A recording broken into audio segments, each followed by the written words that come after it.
Okay, नमस्कार दोस्तों। मैं सुजीत बाजपेयी आप सभी लोगों का मेरे अपने चैनल लक्ष्य बी इनविंसिबल पर बहुत स्वागत करता हूं। और आज आप लोगों से इस मुलाकात का एक विशेष उद्देश्य है। उद्देश्य यह है कि सितंबर के महीने में कई सारे एग्जाम प्लान्ड हैं। मेरी रेगुलर क्लासेस तो चल ही रही हैं अमर उजाला के साथ में, और आप सफलता ऐप को डाउनलोड कर सकते हैं। डिटेल्ड जो मेरे कोर्सेज हैं उनको आप वहां से परचेज कर सकते हैं, वहां से ले सकते हैं। लेकिन मैं लगातार सोच रहा था कि मुझे कुछ और भी चीजें करनी चाहिए आप लोगों के लिए अपने एंड पर, अगर मैं कर सकता हूं तो, और मुझे समय मिला तो मैं वो काम करने के लिए हाजिर हूं। मैं लगातार ये सोच रहा था कि यार, इंडियन नेशनल मूवमेंट एक ऐसा इंपॉर्टेंट टॉपिक है जिससे सारे एग्जाम्स के अंदर में लगातार क्वेश्चंस फ्रेम होते हैं। ठीक है भाई। और इंडियन नेशनल मूवमेंट को एक आसान भाषा में, एक आम आदमी की भाषा में, एक लेमैन लैंग्वेज में अगर मैं सारी घटनाओं को पिरो दूं, मेरी बात समझना, कि ये क्लास जो मैं पढ़ाने जा रहा हूं इंडियन नेशनल मूवमेंट की, वो कोई बहुत डिटेल क्लास नहीं होने वाली है। लेकिन एक बात ध्यान रखना, ये क्लास उससे कम भी नहीं होने वाली है। वहां पर तो जब मैं पढ़ाता हूं तो पूरी डिस्कशन, पूरा एक एक घटना का सिलसिलेवार ब्यौरा देते हुए चलता हूं। लेकिन इंडियन नेशनल मूवमेंट से एक क्वेश्चन खूब निकलता है घटनाओं को ऑर्डर में अरेंज करने वाला। 1885 से लेकर के 1885 से लेकर के 1947, ठीक है भाई, 1947 ये एक ऐसा टाइम पीरियड रहता है जहां पर आपके एग्जाम के अंदर में ढेरों क्वेश्चंस निकलते हैं। और अगर हम इन सारी घटनाओं को कुछ आसान भाषा में जो है दिमाग में अपने बिठा लें पहले, तो फिर इनसे जुड़े हुए फैक्ट भी रिकॉल किए जा सकते हैं। इस क्लास की वैल्यू समझ में आ रही है? ये क्लास एंकर का काम करेगी। एक जहाज होता है, एक जहाज का एंकर होता है, जो उस जहाज को कहीं पर लंगर डालने में, लंगर होता है जो जहाज को रोकता है। तो ये क्लास एंकर का काम करेगी, छोटा सा हिस्सा लेकिन बहुत इंपॉर्टेंट।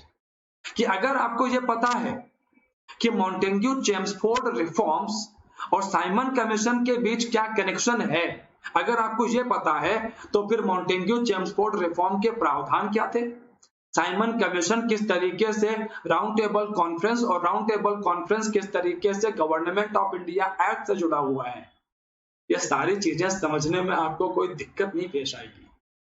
चलिए भाई, तो हम लोग शुरुआत करते हैं। मैं कोशिश करूंगा कि इसको 2 लेक्चर्स में खत्म करूं। ठीक है भाई। तो आज अगर माहौल कुछ ऐसा बना कि आज ही खत्म करना है तो फिर आज ही खत्म कर लेंगे। ठीक है, क्लास शुरू करते हैं। लेकिन देखिए, इंडियन नेशनल मूवमेंट में जब शुरुआत करते हैं तो सबसे पहले हमारी मुलाकात होती है 1885 में, फॉर्मेशन ऑफ कांग्रेस। 1885 में क्या हुआ? कांग्रेस की स्थापना हुई। अच्छा भाई, अब कांग्रेस की स्थापना से क्या क्या चीजें हुई भारत के राजनीति के अंदर में? कांग्रेस की स्थापना से कम भारत के जनमानस को, भारत की आम जनता को ये समझने में कामयाबी मिलनी शुरू हुई। वक्त लगा, कम से कम 20-25 साल लगे। 1905 आ जाएगा इस प्रोसेस को होते होते कि अंग्रेज हमारे देश को लूट रहे हैं। और अंग्रेजों के शोषण के बारे में जब आम जनता जागरूक होगी तो आप समझिए कि इसके बड़े क्रांतिकारी परिणाम होने वाले हैं। भारत के अंदर में आजादी की डिमांड करती हुई एक लहर धीरे धीरे पैदा होगी। हालांकि इस आजादी की परिभाषा में भी फर्क होगा, वो सब डिटेल का पार्ट है। लेकिन अब लोगों के मन में एक बेसिक बात तो आनी शुरू हो गई कि यार, ये लूट रहे हैं हमारे देश को। उत्तर से दक्षिण, पूरब से पश्चिम सब एकजुट होना शुरू होते हैं। धीरे धीरे प्रोसेस है, चल रहा है। और अंग्रेजों को यह बात समझ में आ गई। कर्जन इस समय वायसराय था और उसको यह बात बहुत बढ़िया से समझ में आ गई। और कर्जन ने भारतीय राष्ट्रवाद का गढ़, भारतीय राष्ट्रवाद का केंद्र, उसने बंगाल को 2 हिस्सों में तोड़ दिया ताकि हिंदू और मुस्लिम के आधार पर भारत के लोगों को लड़वा दिया जाए। और ये लोग जो आजादी की डिमांड कर रहे हैं भारत के, वो डिमांड अब ना उठने पाए। अब जब बंगाल दो भागों में टूटा तो कांग्रेस के अंदर भी कुछ लोग ऐसे आ गए जिन्होंने कहा बस बहुत हो गया, खास तौर पर लाल बाल पाल। उन्होंने कहा ना ना बस बर्दाश्त नहीं करेंगे, हम अंग्रेजों को 1% बर्दाश्त नहीं करेंगे। स्वदेशी और बहिष्कार आंदोलन के मुद्दे पर कांग्रेस के अंदर अलग अलग मत उभरने शुरू हो गए और इसी बीच में अंग्रेजों ने भारत के अंदर में डिवाइड एंड रूल को और बढ़ावा देते हुए 1906 में सलीमुल्लाह के माध्यम से स्थापना करवा दी मुस्लिम लीग की। मुस्लिम लीग की स्थापना कब हुई? 1906 में ढाका के नवाब सलीमुल्लाह के माध्यम से। और 1907 में कांग्रेस का सेशन हुआ सूरत के अंदर में और कांग्रेस लगातार आपसी मतभेदों से जूझ रही थी। एक तरफ गरम दल था, एक तरफ नरम दल था और कांग्रेस इस झंझावात को, इस चक्रवात को बर्दाश्त नहीं कर पाई और कांग्रेस दो भागों में टूट गई। Surat split of Congress, Surat split of Congress, Congress का सूरत में विभाजन हो गया दो हिस्सों में। अब जरा आप सोचिए कि जिनके विचार बड़े एग्रेसिव थे, जो बहुत तेजी से सोच रहे थे, एक्ट कर रहे थे, वो गरम दल के लोग अब कांग्रेस से बाहर हो गए क्योंकि नरम दल वालों की संख्या अधिक थी और वो लोग कह रहे थे कि रुको, अंग्रेजों का विरोध करेंगे, व्यापक पैमाने पर करेंगे, लेकिन थोड़ा समय के बाद करेंगे। और गरम दल के लोग, खासतौर पर तिलक साहब कह रहे थे no solicitation but desire to fight, कि शेर और मेमने के बीच कोई समझौता नहीं होता, आजादी भीख में नहीं मिलती, वो छीननी पड़ती है। इतनी आक्रामक बातें कर रहे थे तिलक साहब, एकदम जोश से भर रखा था युवाओं को। और 1907 में जब ये सारी घटनाएं हो गई तो ऑब्वियसली कांग्रेस की ताकत डाउन जाएगी और भारत के अंदर में अंग्रेज विभाजनकारी शक्तियों को बढ़ावा देना शुरू करेंगे। और 1909 में अंग्रेजों ने अपना एक गंदा घिनौना खेल खेला मॉर्ले मिंटो रिफॉर्म्स की आड़ में। मॉर्ले मिंटो सुधार, ये कहने को सुधार है, ये तो बर्बादी है पूरी की पूरी। आप सबसे प्रमुख बात, हिंदुओं और मुस्लिमों को मॉर्ले मिंटो सुधारों के माध्यम से सेपरेट इलेक्टोरेट्स दिए गए कि हिंदू कैंडिडेट को केवल हिंदू वोट करेंगे, मुस्लिम कैंडिडेट को केवल मुस्लिम वोट करेंगे। और इसी जगह पर मिंटो ने एक बात कही थी। मिंटो उस समय भारत का वायसराय था और मॉर्ले था भारत सचिव, जो कि बाद में ब्रिटेन का पीएम भी बनेगा मॉर्ले। मिंटो ने मॉर्ले को एक खत लिखा और खत में ये लिखा, मिंटो ने मॉर्ले को एक खत लिखा और खत में ये लिखा कि साहब, नाग के दांत बो रहे हैं, परिणाम सुखद नहीं होंगे। Sir, we are sowing teeth of dragon and results will be dangerous. और वो देखा हमने 1947 में जब हिंदुस्तान टूटा, बीज यहां बोए गए थे। अच्छा, अब हालात और बिगड़ने लगे क्योंकि भारत में जबरदस्त विरोध कर रही थी कांग्रेस मॉर्ले मिंटो रिफॉर्म्स का। तो इन्होंने हमें बेवकूफ बनाने के लिए ब्रिटेन के राजा और रानी को भारत बुला लिया, जॉर्ज पंचम और क्वीन मैरी को, कि अरे राजा आए हैं, तुम लोग बेवकूफ हो, राजा का विरोध कर रहे हो, राजा आए हैं तुमसे मिलने के लिए, सारे दुख दर्द भूल जाओ, राजा साहब सामने है। लेकिन भारत की जनता इन दिल्ली दरबारों की सच्चाई जान चुकी थी क्योंकि यह तीसरा था, इसके पहले दो और हो चुके थे। दिल्ली के अंदर में दरबार तो लगा लेकिन इसका विरोध भी हुआ और अंग्रेजों ने यहीं से दिल्ली दरबार के माध्यम से ही राजधानी को ट्रांसफर भी किया। भारत की राजधानी जो कि पहले कलकत्ता में थी, अब वो 1912 में कहां आ गई? 1912 में राजधानी आ गई दिल्ली। और जब राजधानी को दिल्ली लाने का पूरा समारोह चल रहा था तो यहीं पर हमारे क्रांतिकारियों ने बम फोड़ दिया कि ऐसा है, उस समय जो वायसराय था उसका नाम था हार्डिंग सेकंड। हार्डिंग पर बम फेंक दिया गया चांदनी चौक के अंदर में, रास बिहारी बोस, अवध बिहारी, मुकुंद लाल, इन सब के द्वारा, कि हम तुझे दिल्ली आने ही नहीं देंगे। अब देखिए, दोनों घटनाएं आपस में जुड़ गई, दिल्ली दरबार और दिल्ली बॉम्ब केस। कि राजधानी स्थानांतरण का विरोध करने के लिए बम फेंका गया। और मामला यहीं पर नहीं रुका। जिन क्रांतिकारियों को अंग्रेजों ने भारत से बाहर निकाल दिया था, वो अमेरिका के अंदर में, अन्य देशों के अंदर में संस्थाएं बना रहे थे।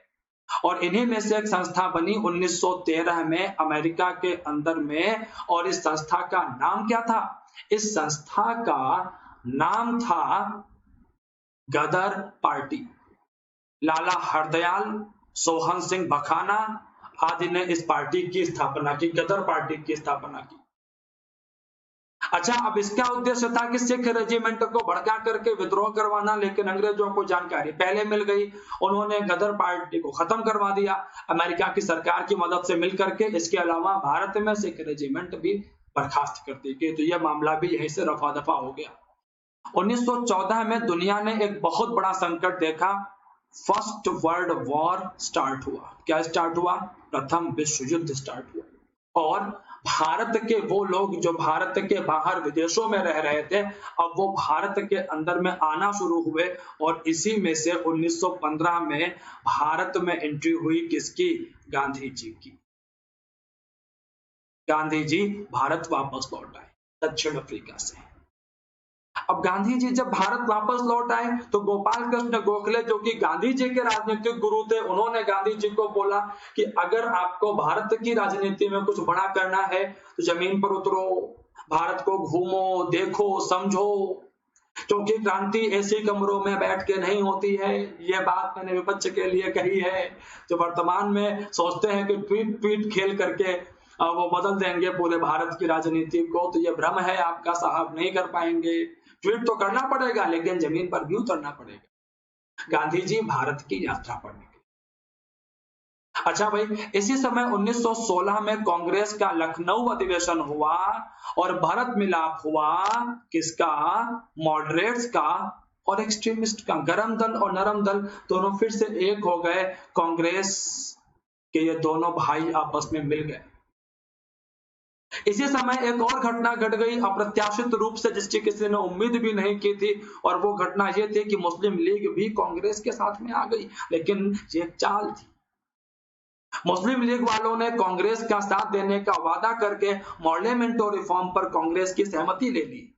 और ये कांग्रेस की बहुत बड़ी भूल थी कि उसने पार्लियामेंट और रिफॉर्म को स्वीकार कर लिया, ये सोच करके कि मुस्लिम लीग और हम दोनों मिल करके अब आजादी प्राप्त करेंगे और मुस्लिम लीग ये गठबंधन तोड़ देगी 1922-23 आकर के। और इस तरीके से पार्लियामेंट और रिफॉर्म भी अब तेजी से आगे बढ़ जाएंगे और मुस्लिम लीग भी दूर चली जाएगी। और कांग्रेस के दामन पर यह आरोप लग जाएगा इस बात का कि बेटा, तुम्हारी अदूरदर्शिता ने विभाजन में अनजाने ही सही योगदान तो रखा।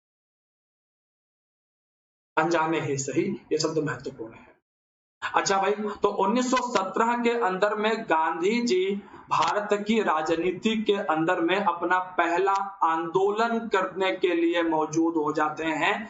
चंपारण के अंदर में गांधी जी का भारत में पहला आंदोलन। और इसके बाद तो फिर गांधी जी एकदम धोनी हो गए, पलट के नहीं देखा।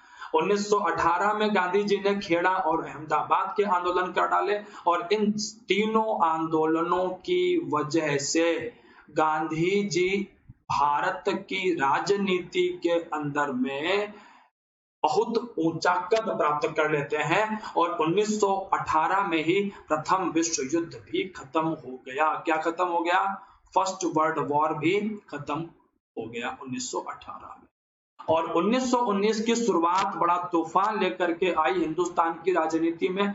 सबसे पहले तो घटना घटी रॉलेट एक्ट की।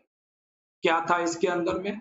रॉलेट एक्ट के माध्यम से सिडनी रॉलेट ने इसको पेश किया था, उन्हीं के नाम पर इसका नाम पड़ गया पॉपुलरली रॉलेट एक्ट। वैसे सेडिशन एक्ट था ये कि अगर कोई भी अंग्रेजों के खिलाफ में काम करेगा तो उसको उठा के हम जेल में डाल देंगे।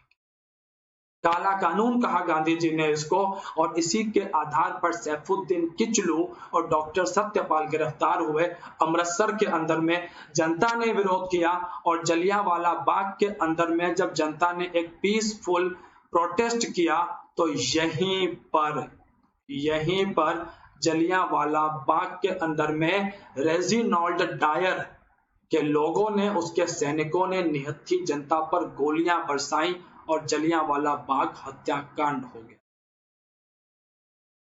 इसी जलियांवाला बाग हत्याकांड की जांच के लिए कांग्रेस ने मालवीय समिति बनाई कांग्रेस ने, और इसी जलियांवाला बाग हत्याकांड की जांच के लिए अंग्रेजों ने क्या बनाई, हंटर कमेटी या हंटर समिति बनाई।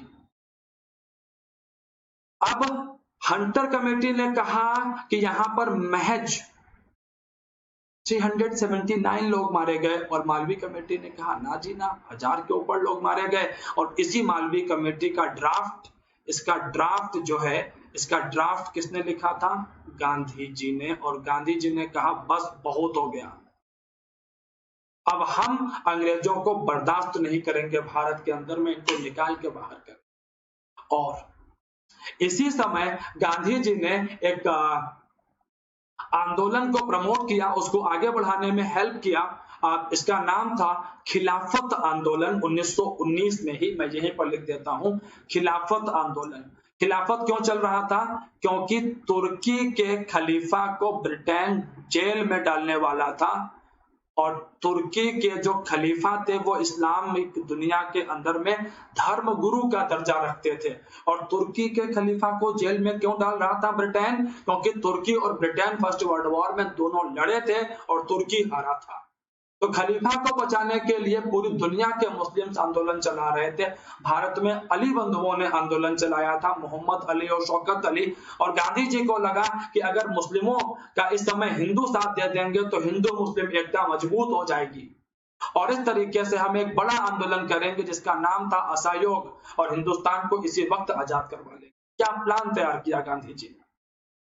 कई लोगों ने समर्थन किया, कई लोगों ने विरोध किया, लेकिन गांधी जी का कद इतना बड़ा हो चुका था कि 1920 के अंदर में असहयोग आंदोलन आरंभ हो गया। और इसी नॉन कोऑपरेशन मूवमेंट के समय, इसी असहयोग आंदोलन के समय गांधी जी ने कहा कि अंग्रेजों के टाइटल छोड़ दो, इनके स्कूल छोड़ दो, पूरा बायकाट कर दो इनका, और अगर ऐसा करेंगे तो 1-1.5 साल में मैक्स टू मैक्स हम आजादी प्राप्त कर ही लेंगे। गांधी जी ने कहा अंग्रेज मारे भी, अगर हिंसा भी करे हमारे साथ, तो आप पलट के जवाब मत दीजिएगा उनको। लेकिन असहयोग की घटना चल ही रही थी कि 1922 के अंदर में एक और घटना घटी। क्या हुआ 1922 में, चौरी चौरा, जगह कहां पर पड़ती है, गोरखपुर के अंदर में। और क्या हुआ यहाँ पर, अंग्रेजों ने हमारे प्रोटेस्ट के ऊपर में गोलियां चलवाई, और हमने भी अंग्रेजों को जवाब दिया, और पुलिस वाले मारे गए। और गांधी जी को जब इस घटना की जानकारी मिली तो non cooperation movement Gandhi ji ने कर दिया बंद। और जब गांधी जी ने इस आंदोलन को बंद किया तो बहुत जाहिर सी बात है, उस दौर की कांग्रेस में बहुत ही फर्टाइल ब्रेन्स थे। आज के जैसी कांग्रेस नहीं थी जो बस रानी मक्खी के इर्द गिर्द घूमती रहती है, ये वो कांग्रेस नहीं थी। आज चल रही है मीटिंग कांग्रेस की, अरे खत्म हो जाने दो, सब खत्म हो जाने दो कांग्रेस की पुरानी विरासतों को, हटो, दूर हटो गांधी और नेहरू परिवार से। अरे फिर से जन्म होगा कांग्रेस के अंदर से ही एक मजबूत विपक्ष का। पुराने का मोह नए को आगे नहीं आने देता है, छोड़ दीजिए पुराने का मोह, और फिर देखिए बेहतरीन चीजें घटेंगी। ओके, तो अभी उस दौर की कांग्रेस ने गांधी को भी आंख बंद करके एक्सेप्ट नहीं किया। मोतीलाल नेहरू, लाजपत राय, CR दास, इन्होंने कहा बस बहुत हो गया गांधी जी का, अब जो करेंगे वो हम करेंगे। और इन लोगों ने क्या किया, इन्होंने 1923 के अंदर में एक पार्टी बनाई जिसका नाम था स्वराज पार्टी। और इनका उद्देश्य क्या था कि अब हम चुनाव लड़ेंगे और अंग्रेजों को निकाल के बाहर करेंगे, विधायिका के अंदर में जाकर के अंग्रेजों की नाक में दम कर देंगे, असेंबली के अंदर पहुंचेंगे। और ये दोनों दो ग्रुप कांग्रेस के हो गए। एक तीसरा ग्रुप था युवाओं का, और वो ग्रुप क्या कह रहा था, किसी से कुछ नहीं होगा, किसी से कुछ नहीं होगा, जो होगा हमसे होगा। आ रही बात समझ में। और ये लोग कौन थे, हिंदुस्तान रिपब्लिकन एसोसिएशन के क्रांतिकारी। और इन्हीं क्रांतिकारियों ने 1925 में काकोरी के अंदर में एक ट्रेन को लूट लिया। काकोरी के अंदर में एक काकोरी कांड की घटना को परफॉर्म कर दिया, ट्रेन लूट ली इन लोगों ने कि बस बहुत हो गया, अब तो हम ही से सब कुछ होने वाला है। अच्छा भाई, तो अभी अल्टीमेटली है क्या चीज, जब काकोरी में ट्रेन लुट गई तो अंग्रेज इन क्रांतिकारियों के पीछे पड़ गए। अच्छा भाई, इसी बीच 1928 में साइमन कमीशन भारत आ गया। कौन आया Bharat? Simon commission. Simon commission के आने का बैकग्राउंड बन गया था 1919 में मॉन्टेग्यू चेम्सफोर्ड रिफॉर्म से। 1919 में जो आप मॉन्टेग्यू चेम्सफोर्ड रिफॉर्म आया था, उसने इस बात को कहा था कि हम 10 सालों के बाद में इस बात को जांचेंगे कि भारत के लोगों ने कुछ प्रशासन वगैरह सीखा कि नहीं सीखा। मॉन्टेग्यू चेम्सफोर्ड रिफॉर्म में इस बात का प्रोविजन किया गया था कि भारत के लोगों को हम ट्रेनिंग देंगे कि वो शासन चलाएं कैसे। तो 10 साल तो हुए नहीं, ब्रिटेन में चुनाव होने थे तो पहले ही भेज दिया। 28 में भारत आ गया, लेकिन इसमें कोई भी इंडियन मेंबर नहीं था। आफत हो गई, पूरे भारत में इसका विरोध हुआ और इसी का विरोध करते हुए लाजपत राय साहब जो है, उनकी हत्या करवा दी अंग्रेजों ने इसी समय। अच्छा भाई, लाजपत राय साहब की हत्या हो गई इसी समय और भगत सिंह, सुखदेव और राजगुरु ने स्कॉट को मारने का प्लान बनाया। स्कॉट को मारने का प्लान बनाया, लेकिन सामने आ गया सॉन्डर्स और सॉन्डर्स का हो गया मर्डर। लाजपत राय की सारी घटनाएं आपस में कनेक्टेड है। साइमन कमीशन, लाजपत राय की हत्या और सॉन्डर्स मर्डर, एकदम 28 के एंड में जाकर।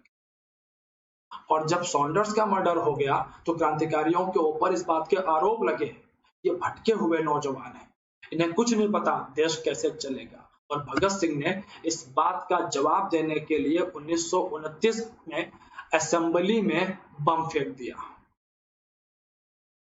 क्या हुआ यहां पर? Assembly bomb case. और असेंबली बॉम्ब केस कहां पर? ये दिल्ली वाली भगत सिंह और बटुकेश्वर दत्त ने गिरफ्तारियां दे दी अपनी।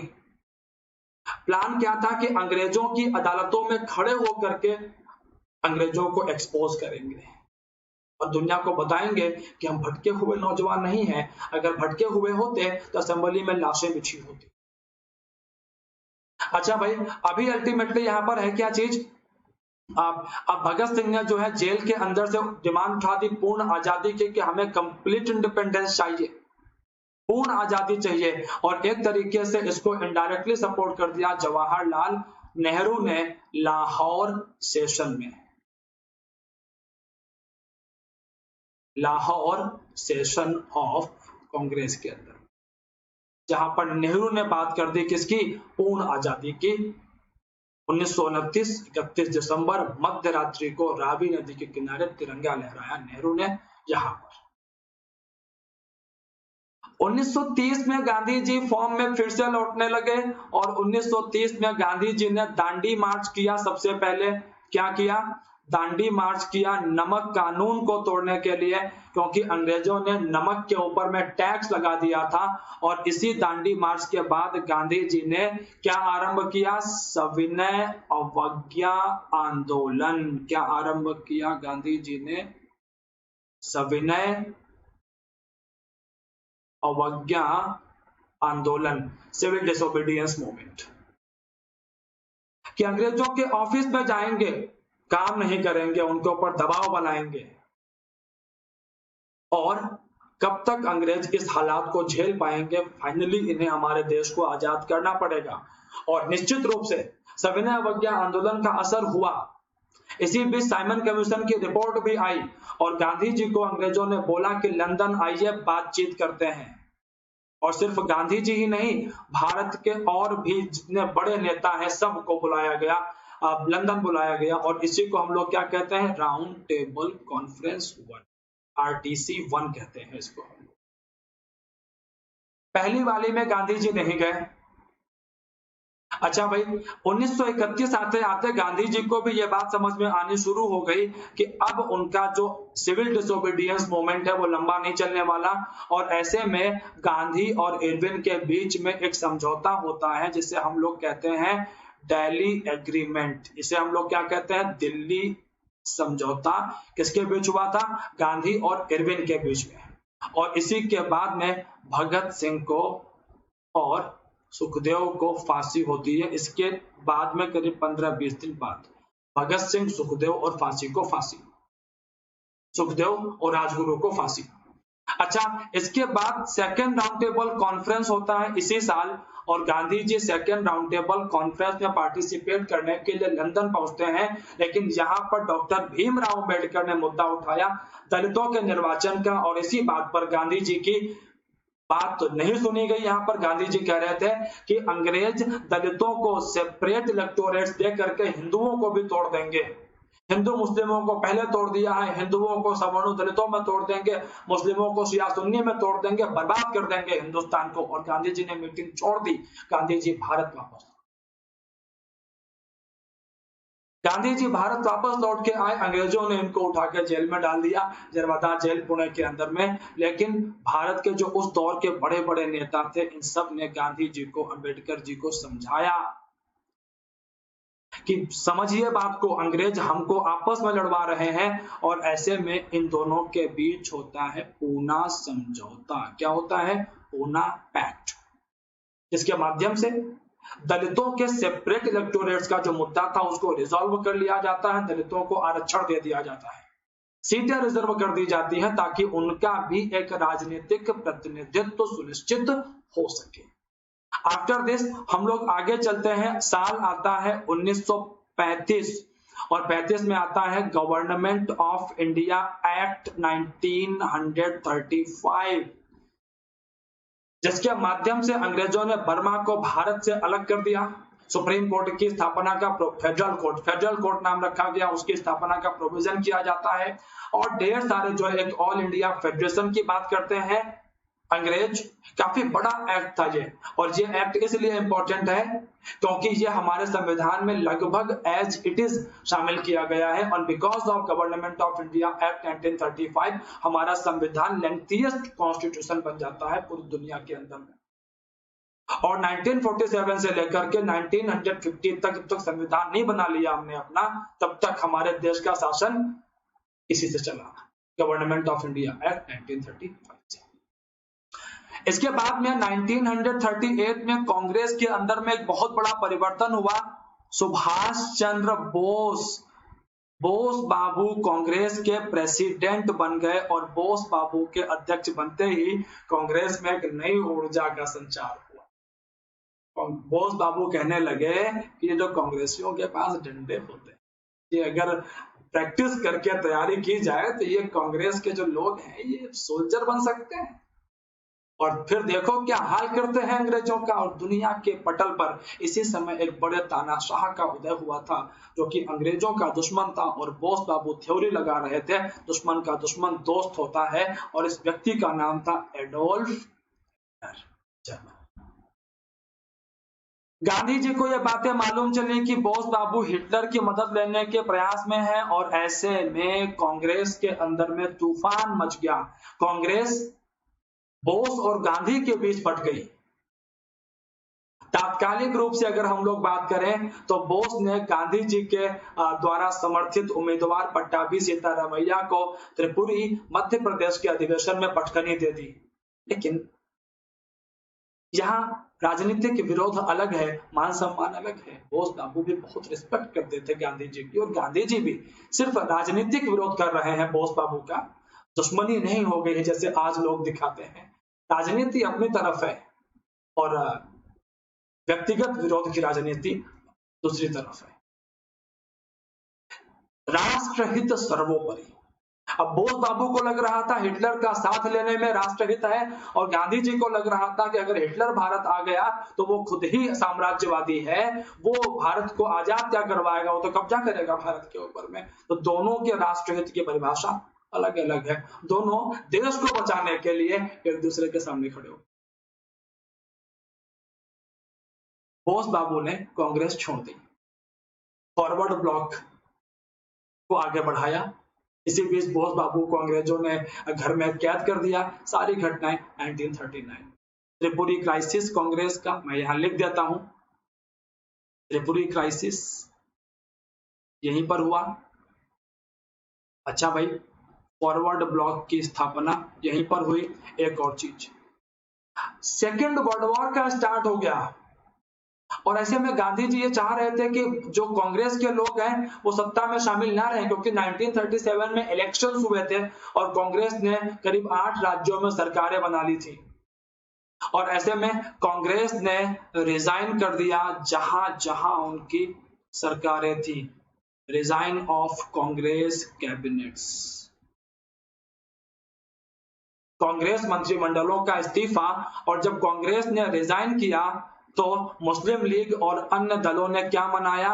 मुक्ति दिवस, डिलीवरेंस डे, 22 दिसंबर 1939 को। काफी पॉलिटिकल टर्मोइल रहा है 1939 के अंदर में। और 1940 आते आते जब हिटलर ने अंग्रेजों को पीटना शुरू किया तो अंग्रेजों का एक वायसराय था लेलिथिगो, अंग्रेज लेकर के आते हैं अगस्त ऑफर कि साहब साथ दे दो, सेकेंड वर्ल्ड वॉर में आफ्टर द वॉर आजादी दे देंगे। अब मैं आपको बताता हूं, सेम ऑफर अंग्रेजों ने गांधी जी को फर्स्ट वर्ल्ड वॉर में भी दिया था कि भारत के युवाओं को शामिल करवाओ युद्ध में, फर्स्ट वर्ल्ड वॉर में, और देश को आजादी दे देंगे। गांधी जी ने कहा बहुत अच्छी बात है, लेकिन अंग्रेजों ने हिंदुस्तान को आजाद नहीं किया after the first world war. Gandhi ji एक बार धोखा खा चुके थे, सेकेंड टाइम पर गांधी जी बोले ना जी ना, पहले आजादी, बाकी बातें बाद में होंगी साहब। अगस्त ऑफर फेल हो गया। अच्छा, इसके बाद 1941 में जापान ने पर्ल हार्बर वाली घटना को अंजाम दे दिया, अमेरिका भी कूद पड़ा सेकेंड वर्ल्ड वॉर के अंदर में। और 1942 आते आते अब ब्रिटेन को लगा कि अगर ये युद्ध लंबा खिंचा तो मामला और बिगड़ेगा। और 1942 के मार्च में आता है क्रिप्स मिशन, स्टैफोर्ड क्रिप्स आता है भारत फिर से हमारा समर्थन प्राप्त करने के लिए। और गांधी जी ने कहा it's a post dated cheque, और नेहरू जी ने इसमें ऐड कर दिया ऑन अ क्रैशिंग बैंक कि तुम हमें आजादी क्या दोगे, हम तो आजाद हो ही जाएंगे, तुम्हारे तो खुद ही हालत खराब है। लेकिन इसी समय जब जापान भारत पर हमला करने के लिए आगे बढ़ा तो हमें अपनी रणनीति बदलनी पड़ी और गांधी जी ने एक आंदोलन शुरू किया, क्विट इंडिया मूवमेंट। क्योंकि जापान हमला करने आ रहा था अंग्रेजों की वजह से, तो गांधी जी ने प्लान बनाया कि अगर हम अंग्रेजों को भारत से पहले ही निकाल दें तो जापान का हमला भारत पे होगा ही नहीं। और जिस समय जापान भारत पर हमला करने आ रहा था उसी समय सिंगापुर के अंदर में जब जापान की फौजों ने ब्रिटिश फौजों को हराया, उस ब्रिटिश फौज को जिसमें इंडियन सोल्जर्स थे, कैप्टन मोहन सिंह थे, रास बिहारी बोस आकर के कनेक्ट होते हैं, बाद में सुभाष बाबू कनेक्ट होते हैं और निर्माण होता है आजाद हिंद फौज का जापानियों की मदद से। और ये आजाद हिंद फौज भारत को अंग्रेजों से आजादी दिलाने के लिए आगे बढ़ती है। लेकिन दुर्भाग्य कितना प्रबल था कि आप देखिएगा कि साल आता है 1945। एक तरफ तो ब्रिटेन जीत रहा होता है, दूसरी तरफ जापान के ऊपर में एटम बम गिरा दिए जाते हैं और सुभाष बाबू, बोस बाबू लापता हो जाते।